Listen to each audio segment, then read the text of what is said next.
আমরা একটি আবেগঘন মুহূর্তের সাক্ষী রইলাম। সত্যি এটা এই ভাষা বলে বোঝানো যায় না।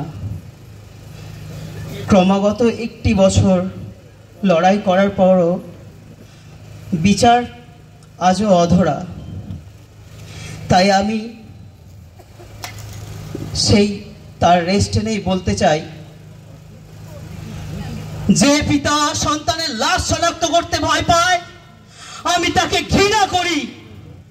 যে ভাই এখনো নির্লজ্জ স্বাভাবিক হয়ে আছে আমি তাকে ঘৃণা করি। যে শিক্ষক, বুদ্ধিজীবী, কবি ও কেরানি প্রকাশ্য পথে এই হত্যার প্রতিশোধ চায় না আমি তাকে ঘৃণা করি। 8 জন মৃতদেহ চেতনার পথ জুড়ে শুয়ে আছে, আমি অপ্রকৃতিস্থ হয়ে যাচ্ছি।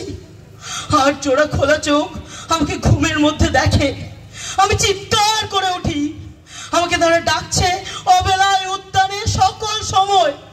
আমি উন্মাদ হয়ে যাব, আত্মহত্যা করব, যা ইচ্ছে হয় তাই করব। কবিতা এখনই লেখার সময়। ইস্তেহারে, দেওয়ালে, স্টেন্সিলে নিজের রক্ত অশ্রু হাত দিয়ে কোলাজ পদ্ধতিতে এখনই কবিতা লেখা যায়। তীব্রতম যন্ত্রণায় ছিন্ন ভিন্ন মুখে সন্ত্রাসের মুখোমুখি ভ্যানের হেডলাইটের ঝলসানো আলোয় স্থির দৃষ্টি রেখে এখনই কবিতা ছুড়ে দেওয়া যায়। .38 হোক বা আরো যা যা আসে হত্যাকারীর কাছে, সব অস্বীকার করে এখনই কবিতা পড়া যায়।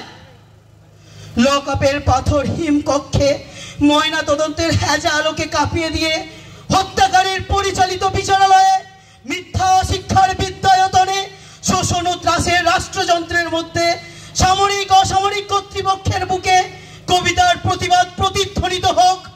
বাংলাদেশের কবিরাও লোরকার মতো প্রস্তুত থাকুক। হত্যার শাশ্বতের লাশ নিখোঁজ হওয়ার স্টেনগানের গুলিতে সেলাই হয়ে যাওয়ার জন্য প্রস্তুত থাকুক। তবু কবিতার গ্রামাঞ্চল দিয়ে কবিতার শহরকে ঘিরে ফেলবার একান্ত দরকার।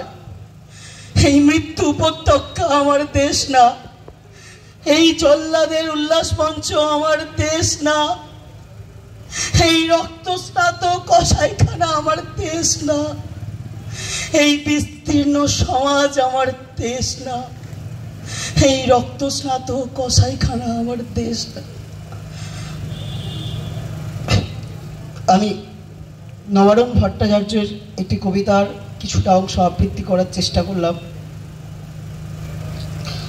কবিতাটির নাম এই মৃত্যু উপত্যকা আমার দেশ না। গলার অবস্থা খুব খারাপ, তো ক্ষমা করবেন, অনেক উচ্চারণ এদিক ওদিক হয়েছে। আর বিশেষ কিছু বলবো না, অনেক অনুষ্ঠান বাকি রয়েছে, তাই আমি সবাইকে ধন্যবাদ জানাই। আর এই প্রতিবাদ সূচি যেন কন্টিনিউ থাকে সেটাই সবার কাছে প্রার্থনা করব। প্রত্যেকে যেন নিজের নিজের জায়গা থেকে আমরা ভুলে না যাই, যতদিন না বিচার পাচ্ছি আমরা যেন লড়তে থাকি ক্রমাগত।